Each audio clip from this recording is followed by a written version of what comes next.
Hi, just wanted to make a quick video about this JVC HR-7700.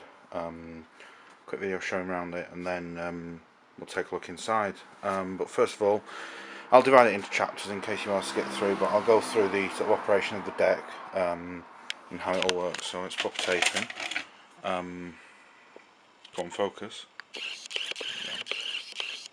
So yeah, it doesn't start automatically playing no matter what kind of tape, whether it's had the thing clicked out or not. So we hit play, and then you see the tape run light flashes, the counter increments. Every second flash, the counter increments, I've noticed with it. You see there's a lot of transport controls. So you obviously you've got your picture search backwards and forwards. There's also two times speed play, which is quite interesting because it adjusts the pitch of the audio so that it doesn't sound like chipmunks. Which is, if I can find it, I'll show the board when we go inside. But yeah, quite an advanced feature for the day. And then slow playback, like a lot of them have. But this has speed adjustment. I don't think you get sound on the slow, but you do on 2 times as I mentioned. And then there's individual frame advance. So if we pause it, you see it's paused. There's frame advance. It's only forward, so it's a bit useless really, because if you go too far, you have to then go back, picture search to find the frame you want. But there you go. Now I've just noticed as well, when you picture search, it stays paused, which is handy. It's got audio dub, like a lot of the old ones had. A bit of an interesting one here. It's also got rewind fast forward, so you don't have to stop rewind for fast rewind. You can just hit rewind and it will stop and it'll start rewinding. I'm not sure if you noticed before, it might not come back straight away because it has to calculate it. It doesn't work at the start of the tape. But up here there's a tape remaining indicator, which we'll probably see, start working in a minute. Yeah, so there we go. The sort of the dots decrease as the tape gets just focus on that, as the tape gets used up. So down here under this nice little panel, it's a shame actually, this panel the hinges have worn a bit, so it should be flush I think like that, but it unfortunately sits like that, and I can't really find a fix for that. We got a 2/4 inch jacks, headphones out, and mic. Again, this is a mono deck, not stereo. Even though it has Dolby, it doesn't have linear stereo. And then you've got the tape memory functions, which I'll come back to that in a minute, but it's more complicated than a normal memory because it has Q positions. Tracking, you've got 2 separate trackings, one for the playback / 2 times play, and then one for still frames, which is handy. Noise reduction, you can see for some reason the light for that is over there. Then you've got your clock set controls. So if we hit clock set, it starts flashing, and then we use select to choose which element you're setting, and hit set, and it increments. And then to finish that, clock set does nothing. You actually have to hit clock, which is a bit confusing if you've not done it before. Then there's also prog set, which is program record, which no use in this day and age. And that only works if you're in timer here. Stop it a second and show you. But yeah, if it's off, then there's nothing. If you hit timer, you get the little red light there. Slide this across, and this is your tuning controls. Now this has got a fully automatic tuner on it as well, so no twiddling around with pots with a little screwdriver. You've got sweep tuning there. I have tuned it. I don't to just like channel 36, but I don't remember how you do it. Channel lock, which I can't change the program, and then dimmer, which is handy at night to dim the VFD. On later models, the dimming actually is automatic, so when it's off it's dimmed, when it's on it's bright. But yeah, come back to this memory features here. So so there's 2 modes basically, search and repeat. And then you've got 2 basically ways of triggering it, which is counter, so when the counter hits 0, or Q, and I'll show you how this works when we get inside. But there's a got queuing points on the tape, which are like index markers on later models, basically. So if we put it on Q and search and hit fast forward, I'll show the counter so you can see it working. It might be quite far in on this, but there's a marker on the tape when the recording started for the next recording, and it should stop the tape when it sees that marker. I'll cut. There you go. And then you've got counter search as well, which is just a 0. So if I rewind it, when it hits 0, it should stop bang on, or maybe 1 over. We'll see. You see it slowing down as it approaches. I don't know if you can hear that or not.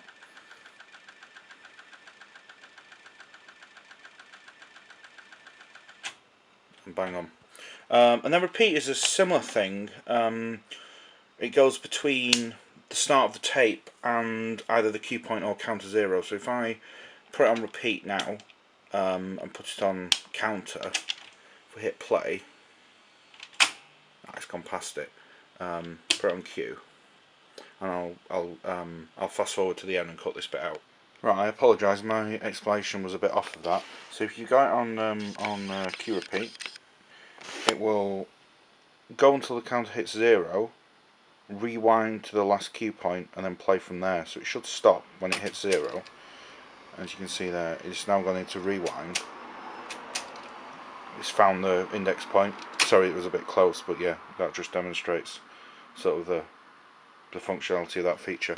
You can also put that to counter, which I believe it'll do the same thing, but it'll just rewind to the start of the tape instead of to the last cue point.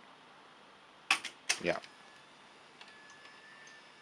It's just a bit confusing, but once you get your head around it and you get your marks in the right point, right place, I can see that being potentially useful. Finally, I also got the remote with this unit, which was quite lucky. So you can actually do the majority of the stuff from the remote. So you know, program setting, channel selection, all of the transport controls are doubled up on here as well. So if I hit stop, you can see it stops. We've also got off and on here. Now these sort of work in conjunction with the ones on the front, but the ones on the front, as you can see, they're sort of like push buttons, and it matches what mode it's in. But if I hit off on here, the unit goes off, but obviously the button stays. So to turn it back on, you have to go off and on, which, you know, is a bit of a weird design decision, especially when you notice that these buttons don't actually really do anything. Because if I click that in until it goes off, it's obviously just a soft control. So yeah, a bit of a strange decision to do it that way, but it works. And obviously, if another weird thing as well, if it's off there, you can't actually turn it on from the remote. You have to turn it on there. So it's sort of like a standby in a way. Below that as well, you've got your inputs. So tuner gives you a light there when you're on tuner. The other modes don't. So aux is the inputs on the back, which we'll take a look at.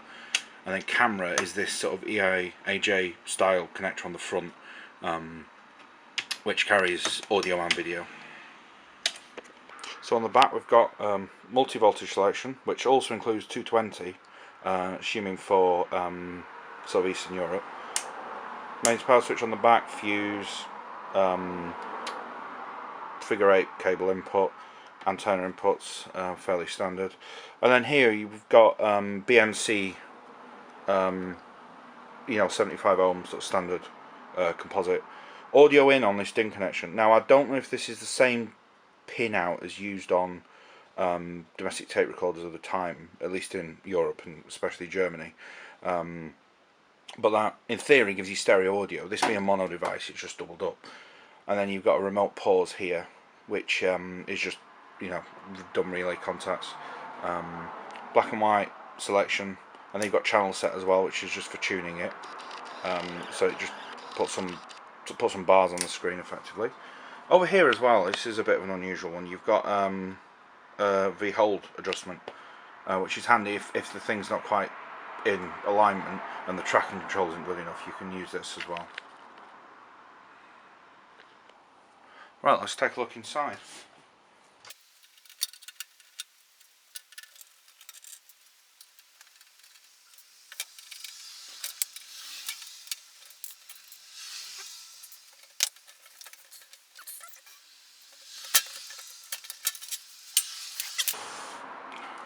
So this is the front of the deck, just so you're aware of how it's all arranged.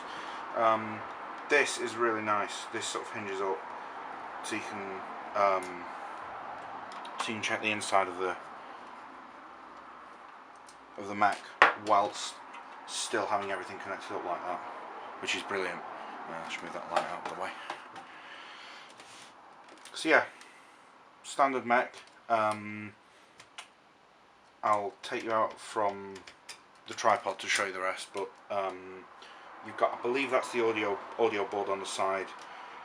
That is basically what connects directly to the head, so that's head amplifier, stuff like that, hence the shield.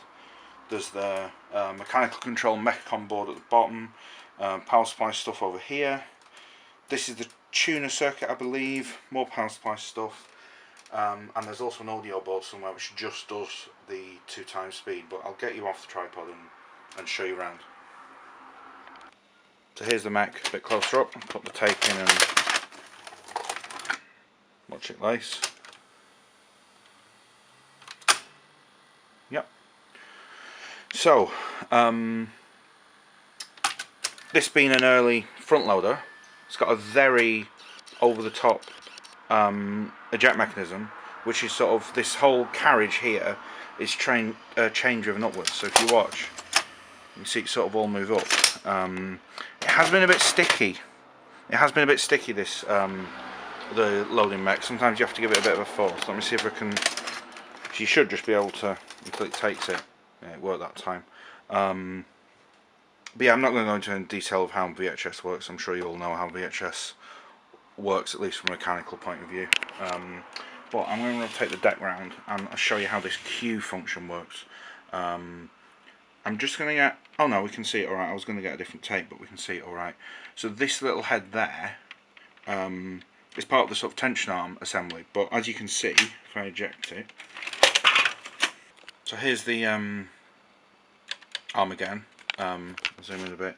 You can see it's got sort of a sensor on it, so this, when the tape's passing through it, I don't know where, I assume it's on the tracking portion of the tape. It looks for a particular signal, very sort of unsophisticated by sort of modern standards, which would no doubt lace or half lace the tape whilst it was doing it, and then look for some, you know, signal, maybe even with more info on it. In regards to this backboard, for when you're working on it, it actually moves up, and if it wants to focus, no, there we go. It slots into that bit at the top. When it's in use, it sits in the bottom sort of little hole, but at the top, when you're using it, it goes in that little hole at the top. I apologise, I was wrong about this before. This is actually the display assembly. It's been a while since I worked on this machine, but one thing I wanted to mention, it does actually have a battery backed up clock. Now obviously this battery was completely, you know, crystallised and leaky. It was I believe it was a NiCad. I've yet to find a suitable replacement. I've seen sort of like remote control car batteries which are very similar. I do actually have the battery over here. So it's got the welded terminals. Yeah, if anybody knows where I can find a model, 50 milliamp hour 4.8 volt sealed NiCad battery, or if a normal one would just work, I'm not too sure. But yeah, needless to say, it doesn't hold a charge anymore after 30 odd years. I thought I'd also show the underside. I'm going to show how to access all the belts and stuff. But a little bit of interest. This little cover opens, and inside of it is the tuner module. I assume they do this so that they can swap it out for different regions. But this sticker wasn't on here originally. This was on the machine. But yeah, as you can see, it was still in use when Channel 5 was sort of coming about. This was moved to Channel 39. So we're in the bottom of the unit now. It's just the 4 feet screws to get to this, and then this board is similar to the top one. You remove those 2 screws there and there, and this angles out like that. It's a bit of a tighter fit than the other one, but I believe this is the what they call the Mechacom. I presume that means mechanical control board. I'll just get this fixed and I'll come back. Yes, that's about the best I can get it in terms of access, but There's two belts. There's this, which is sort of main drive belt, which goes onto the capstan, and then there's this belt here, and this is the only belt on this unit that I had to replace. This is the lace and unlace belt, and if I can find it, I'll put a link to where you can get brand new ones of these, but it was an eBay link from about a year ago, so that might be gone. But the problem is, if you buy the kits for these, they're often, you know, sort of new old stock, because I had one for a 3V29 and it deteriorated in a year. I've just taken the side off so we can get a bit more of a better view of all the circuit boards. But as you can see, they're all like this, where you can lay them flat, or you know, hold them up so you can work on them without taking the whole thing to bits, which is really good design. I apologise, I was mistaken before. It looks like both of these are actually servo control boards, which is just a ridiculous amount of electronics. Which obviously nowadays that would just be on, the whole thing would just be one microcontroller, but on here it's sort of these two boards and then the board underneath as well. Yeah, so this board here deals with the video side of things, amplification. So this is basically, you've got a board here on the back which connects directly to the heads, and then an output from that. So I believe this is like just a really sort of low power amplifier, so that you've got a usable signal at the other end of the cable, and then it all comes into here where, you know, it does all the processing that needs to be done. And then I believe this is the audio board. Now I'm not 100% on this, but there is a service manual which I will link below if I can find it online. If not, I'll put it up somewhere. Just thought I'd show a little clip of it operating. The footage quality isn't great because this is not a very good quality source, but I don't know if you can make it out. Some scenes it's more prevalent. The sort of slight sort of banding on the picture, as if the tape's not sort of flat against the head. It's very strange. As you can probably see there, the lines aren't straight on the side of the picture, and I can't really work out what's the fault, whether it's even an electrical or a mechanical fault, because you know, everything looks lined up, and I've tried any adjustments, but if anybody has any ideas what that might be, please leave it in the comments. But let's give you an idea of the shuttle search. On some tapes this is perfect, on some tapes it's like this.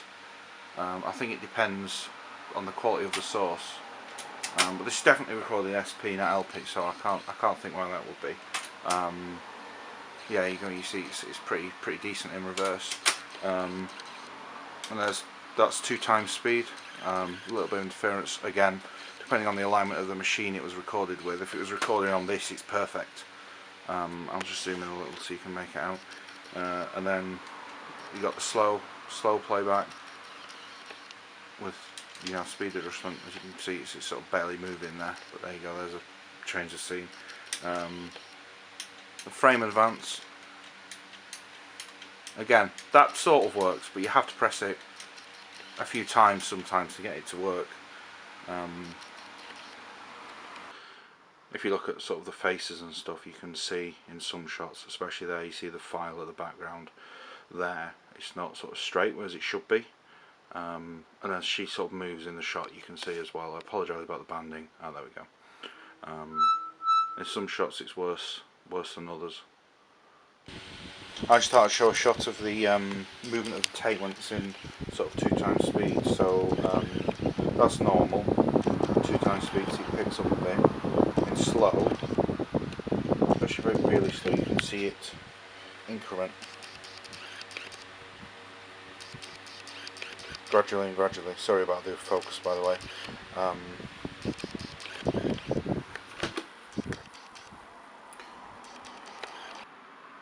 So yeah, thanks for watching. Got any questions, leave them in the comments, and subscribe for more soon.